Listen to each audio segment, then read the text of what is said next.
Hello नमस्कार दोस्तों। स्वागत है आपका डेली चर्चा में। बात करते हैं आज राष्ट्रीय युवा दिवस के बारे में। तीन चार मुद्दों पर अपन बात करेंगे। राष्ट्रीय युवा दिवस क्यों मनाया जाता है, किसके उपलक्ष्य में मनाया जाता है, और सबसे बड़ी बात देखा जाए तो ये क्यों महत्वपूर्ण हो जाता है।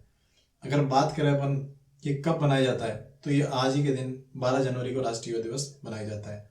और क्यों मनाया जाता है, आपको याद होगा कि हमारे देश में एक बहुत बड़े संत या एक वैचारिक दृष्टिकोण रखने वाले महात्मा हुए हैं, उनका नाम है विवेकानंद जी।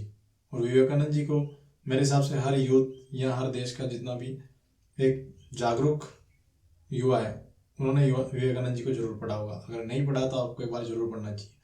उसी का जन्मदिन आता है 12 जनवरी को, तो वही ऐसी शख्सियत के नाम पर ही राष्ट्रीय युवा दिवस मनाया जाता है। और अगर इनके इतिहास की बात करें अपन, तो इसके इतिहास की बात करते तो पहली बार ये बनाया गया था 1984 के अंदर। 1984 में उनके विचारों को हर युवा वर्ग तक, या जो हर एक पॉजिटिव अप्रोच पहुंचाने के लिए, जो निराशावादी दृष्टिकोण हटाने के लिए और देश का भागीदारी में एक मजबूत युवा सशक्तिकरण तैयार करने के लिए ये दिवस मनाया जाता है।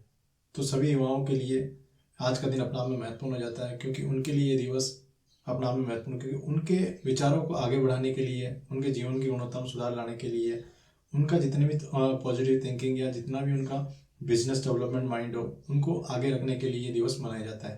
तो सबसे बड़ी बात है कि विवेकानंद जी, अब विवेकानंद जी के बारे में अपन बात करें तो विवेकानंद जी अपना में एक महत्वपूर्ण शख्सियत है। अगर बात करें वैश्विक दृष्टिकोण के हिसाब से, तो विवेकानंद जी सबसे आदर्श व्यक्ति माने जाते हैं। क्यों माने जाते हैं? उन्होंने देश के इतिहास में और देश के विकास के लिए अपना आप में एक महत्वपूर्ण योगदान दिया है। सबसे पहले इनकी बात करें तो इनका जन्म की बात करें तो इनका जन्म कलकत्ता में हुआ है।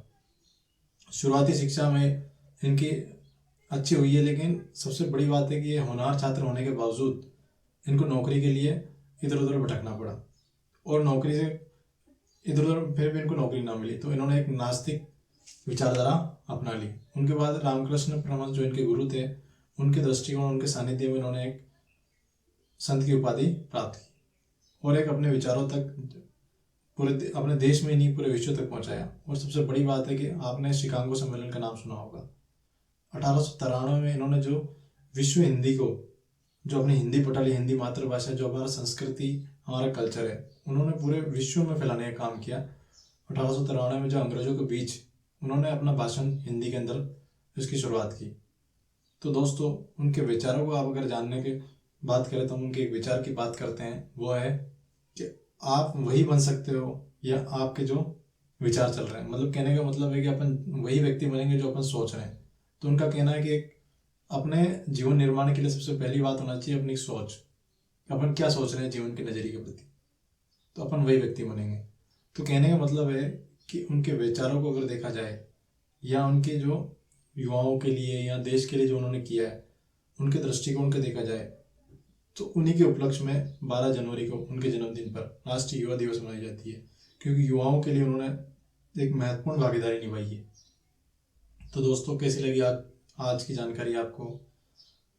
मेरे जितने भी युवा साथी है, उनका आज दिन है, उनको भी मैं शुभकामनाएं देता हूँ। और सबसे बड़ी बात है, गुजारिश करता हूँ कि जो विवेकानंद जी के विचार है उनको जन जन तक पहुँचाएं। और जितने भी युवा साथी है, उनको एक विवेकानंद जी के ग्रंथ को जरूर पढ़ना चाहिए। जितनी भी उनकी बुक है उनको एक बार जरूर अध्ययन करना चाहिए। उन मैं पूरी तरीके से आपको कह सकता हूँ कि एक बार आप जरूर पढ़ें। आपके जीवन में एक ऐसा बदलाव आएगा जिसकी आप अपेक्षा नहीं कर सके। तो धन्यवाद दोस्तों, हमें सुनने के लिए, हमें देखने के लिए। सबसे बड़ी बात है कि इस चैनल से जुड़ने के लिए शेयर एंड सब्सक्राइब करें। आगे भी हम आपको बेहतरीन नॉलेज देने की कोशिश करेंगे। धन्यवाद दोस्तों।